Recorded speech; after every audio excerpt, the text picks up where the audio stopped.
बिस्मिल्लाहिर्रहमानिर्रहीम। अस्सलामुअलैकुम students.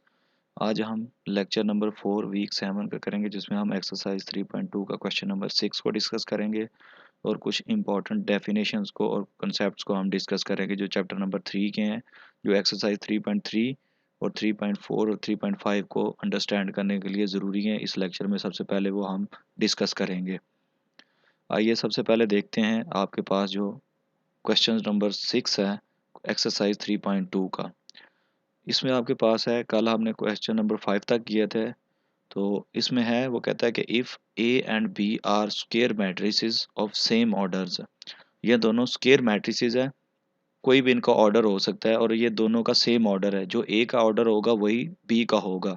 Square का मतलब ये है कि इन दोनों में नंबर ऑफ रोज और नंबर ऑफ कॉलम जो है वो आपस में इक्वल हैं। अगर इसके 3 कॉलम और 3 रोज हैं तो इसके भी 3 रो कॉलम और 3 रोज होंगी।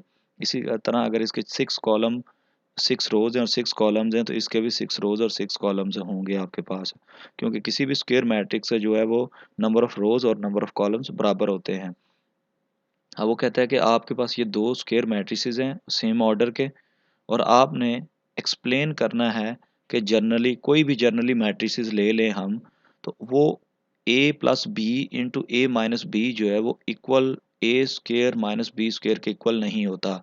वैसे आपने आम जो नंबर्स में आपने ये फार्मूला पढ़ा होगा कि A plus B into A minus B equal होता है A square plus minus B square के। लेकिन मैट्रिसेस में ये लॉ जो है, ये फार्मूला जो है होल्ड नहीं करता अगर आपके पास मैट्रिसेस हों। तो यही हमने इसको प्रूफ करना है कि ये ऐसा क्यों नहीं है। तो देखते हैं। सबसे पहले हमने क्या करना है कि वो कंसीडर, आपने सबसे पहले इसकी ये लेफ्ट हैंड साइड को कंसीडर करना है, जो है ए प्लस बी और ए माइनस बी। और स्टूडेंट्स ये याद रखें, ए और बी मैट्रिसेस हैं, ये नंबर नहीं है। नंबर के लिए तो ये फार्मूला होल्ड करता है, लेकिन मैट्रिसेस के लिए ये होल्ड नहीं करता। ये आज हम प्रूफ करेंगे। लेफ्ट हैंड साइड ली आपने, अब आप इसको मल्टीप्लाई करें। ये ए से मल्टीप्लाई होगा, फिर ये ए इस बी से मल्टीप्लाई होगा, माइनस आएगा क्योंकि ये माइनस का बी है। इसी तरह से ये बी ए से मल्टीप्लाई होगा, और इसी तरह से ये बी इस बी से मल्टीप्लाई होगा, तो ये माइनस बी डॉट बी आ जाएगा आपके पास। अब जब ए से मल्टीप्लाई होगा तो ए स्क्वायर आ जाएगा आपके पास। जब बी बी से मल्टीप्लाई होगा तो यहाँ पे बी स्क्वायर आ जाएगा आपके पास। अब यहाँ पे ये देखें तो ये फर्स्ट जब ए बी से मल्टीप्लाई होगा तो ये आएगा माइनस ए बी, और जब बी ए से मल्टीप्लाई होगा तो ये आएगा प्लस बी ए। तो आपने देखा होगा कि नंबर्स के लिए तो कम्यूटेटिव प्रॉपर्टी होल्ड करती है। जो कम्यूटेटिव प्रॉपर्टी होती है वो क्या चीज़ होती है, वो आपके पास होती है कि अगर आपके पास दो नंबर हैं और 2 3 है, तो 2 मल्टीप्लाई बाई 3 और 3 मल्टीप्लाई बाई 2, चाहे 2 को पहले 3 से मल्टीप्लाई करें या 3 को पहले 2 से मल्टीप्लाई करें, तो आंसर दोनों तरफ सेम आएगा। इसको बोलते हैं कम्यूटेटिव प्रॉपर्टी। अब ये कम्यूटेटिव प्रॉपर्टी जो है ये नंबर में तो होल्ड करती है, रियल नंबर में, कि अगर पहले नंबर को सेकंड से मल्टीप्लाई करें या सेकंड को पहले से मल्टीप्लाई करें तो ये तो होल्ड करती है। लेकिन मैट्रिसेस में जो है ये कम्यूटेटिव प्रॉपर्टी जो है वो होल्ड नहीं करती जनरली। कुछ खास केसेस में तो हो सकता है कि ये होल्ड कर जाए, लेकिन हर केस के लिए ये मैट्रिसेस के केस में होल्ड नहीं करती। जैसे कि ये ए बी है और ये बी है, तो ये कम्यूटेटिव प्रॉपर्टी को होल्ड कर रही है। ए बी का आंसर है, कभी भी बी ए के आंसर के इक्वल नहीं हो सकता। ये मैंने यहाँ पे लिखा हुआ है, here A B and B A are not equal in general. Generally ये इक्वल नहीं होते, कुछ सम केसेस में हो सकते हैं, लेकिन जनरली, क्योंकि हमने यहाँ पे जनरली प्रूफ करना है, जर्नल प्रूफ करना है हर किसी के लिए।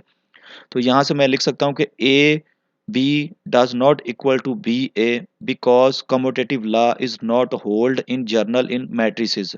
मैट्रिसेस में जो है आपके पास कम्यूटेटिव लॉ ऑफ मल्टीप्लिकेशन जो है ये होल्ड नहीं करता। तो इसलिए आप इन दोनों को कभी भी कैंसल आउट नहीं कर सकते। ए बी माइनस को कभी भी प्लस बी ए के साथ आप कैंसिल नहीं कर सकते। तो ये लेफ्ट हैंड साइड को ओपन करें तो ये बनती है। तो आपको तो पता है कि जब भी हम लेफ्ट हैंड साइड को लेंगे तो उसके को लेके हमने राइट हैंड साइड लेके आनी होती है। तो इधर से आपने लेफ्ट हैंड साइड को चूज किया है, तो इससे राइट हैंड साइड आपके पास नहीं आ रही। इसी तरह से ये प्रूफ हो गया कि हमने लेफ्ट हैंड साइड को लिया तो उससे राइट हैंड साइड प्रूफ नहीं हो रही।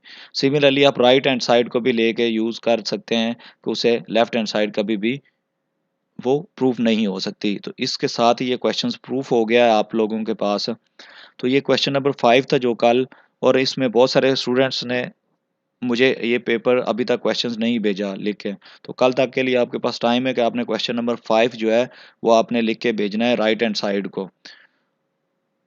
तो इसी तरह से अब कुछ डेफिनेशंस को हम प्रिपेयर करेंगे कि जो डेफिनेशंस मोस्ट इंपॉर्टेंट हैं और आगे वाली एक्सरसाइजेस को समझने के लिए आपके पास ज़रूरी हैं। उसमें सबसे पहले है नल और ज़ीरो मैट्रिक्स। मैट्रिक्स क्या होता है? एक ऐसा स्क्वायर मैट्रिक्स जिसके तमाम एलिमेंट्स स्क्वायर और रेक्टेंगुलर, वो स्क्वायर मैट्रिक्स भी हो सकता है और रेक्टेंगुलर मैट्रिक्स भी हो सकता है। रेक्टेंगुलर मैट्रिक्स ऐसा होता है कि जिसके अंदर नंबर ऑफ रोज और नंबर ऑफ कॉलम्स बराबर ना हो। जैसे कि आपके पास ये है, इसमें देखें तो एक रोज है, 3 कॉलम, तो ये रेक्टेंगुलर मैट्रिक्स है। इसी तरह से ये भी रेक्टेंगुलर मैट्रिक्स है, लेकिन ये स्क्वायर मैट्रिक्स है। एक ये स्क्वायर मैट्रिक्स है और एक ये स्क्वायर मैट्रिक्स है। तो जिसकी तमाम एंट्री ज़ीरो हों वो नल मैट्रिक्स कहलाता है या ज़ीरो मैट्रिक्स कहलाता है। इसी तरह से इक्वल मैट्रिक्स क्या होते हैं? 2 matrices of the same order, क्या होना चाहिए कि उनका ऑर्डर सेम होना चाहिए। जितने नंबर ऑफ रोज और number of column first matrix में है, उतने ही नंबर ऑफ रोज और number of column second matrix के अंदर होने चाहिए। इसी तरह से एक तो उनका ऑर्डर सेम होना चाहिए, are said to be equal. उनको इक्वल हम कह सकते हैं if the corresponding elements are equal, अगर उनके करस्पॉन्डिंग एलिमेंट्स जो हैं वो इक्वल हों। जैसे कि ये फर्स्ट पे ए का फर्स्ट एलिमेंट 3 है, तो बी का भी फर्स्ट एलिमेंट 3 होना चाहिए। एक अगर -5 है तो बी का भी -5 होना चाहिए। ये जैसे 5 में से 10 निकालेंगे तो -5 बचेगा, तो ये -5 ही है। इसी तरह से एक अगर थर्ड एलिमेंट 6 है तो इसका भी थर्ड एलिमेंट 6 होना चाहिए। ये 3 + 3 तो 6 होगा। इसी तरह अगर इसका एलिमेंट 8 है तो इसका भी एलिमेंट 8 होना चाहिए आपके पास।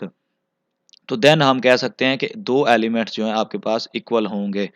ये इसकी दो प्रॉपर्टीज़ हैं कि दो एलि मैट्रिसेस ए इक्वल होगा बी के। एक तो ये क्या हो, ऑर्डर ऑफ ए का ऑर्डर और बी का ऑर्डर बराबर होना चाहिए। दूसरा क्या है कि करस्पॉन्डिंग एलिमेंट्स, एक अगर फर्स्ट एलिमेंट 3 है तो बी का भी फर्स्ट 3 होना चाहिए। एक अगर सेकंड -5 है तो बी का भी सेकंड -5 होना चाहिए। इसी तरह से एक अगर थर्ड है 6 है तो इसका भी थर्ड एलिमेंट 6 होना चाहिए।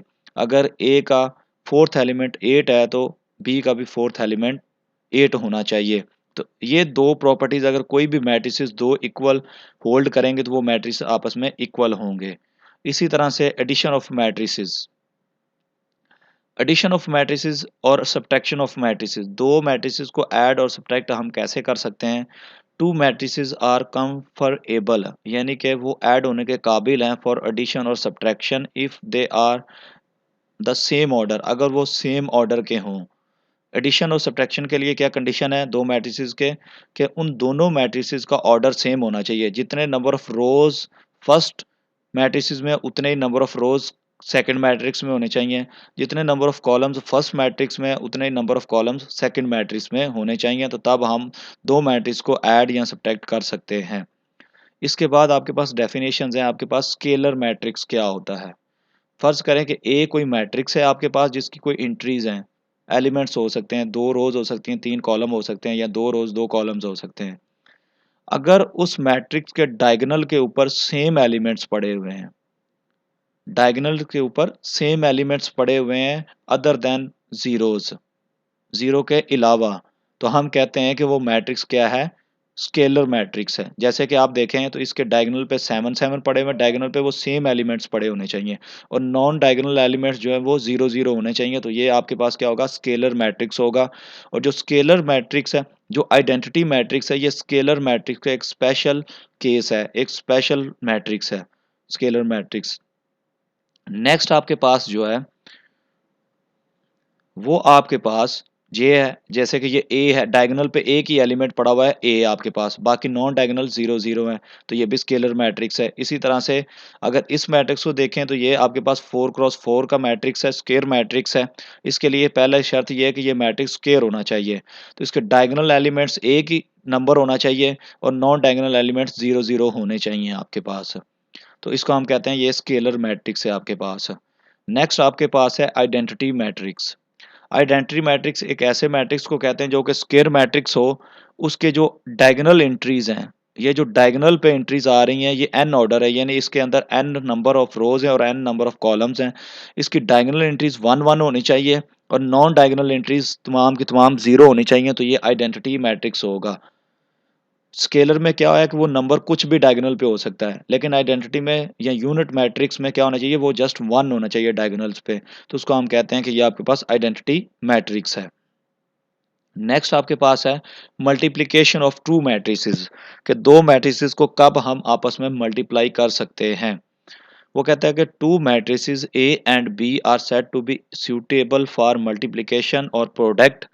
दो मैट्रिसेस जो हैं वो या तो मल्टीप्लिकेशन के काबिल हो सकते हैं या प्रोडक्ट के काबिल होंगे कब, if the number of column of first matrix, जो फर्स्ट मैट्रिक्स है उसके number of columns equal to the number of rows of second matrix B, जो सेकंड मैट्रिक्स है उसके नंबर ऑफ रोज बराबर होने चाहिए फर्स्ट के नंबर ऑफ कॉलम्स, और सेकंड के नंबर ऑफ रोज जो है जब बराबर होंगे तो तब दो मैट्रिसेस को आप आपस में मल्टीप्लाई कर सकते हैं। जैसे कि आपके पास फर्ज करें ए ये मैट्रिक्स है जिसके नंबर ऑफ कॉलम्स 2 हैं, और एक सेकंड बी मैट्रिक्स है जिसके नंबर ऑफ रोज जो हैं वो 2 हैं, एक ये रो है और एक ये रो है। अब आपने इसको मल्टीप्लाई करना है, ये ऑर्डर लिखा हुआ है, ऑर्डर को इस तरह से लिखते हैं कि ये नंबर ऑफ रोज हैं और ये नंबर ऑफ कॉलम्स हैं, ये नंबर ऑफ रोज हैं और ये नंबर ऑफ कॉलम्स हैं आपके पास। अब ए बी को मल्टीप्लाई करना है तो ये फर्स्ट रो जो है फर्स्ट कॉलम से मल्टीप्लाई होगा, इसी तरह first second row first column से मल्टीप्लाई होगा आपके पास।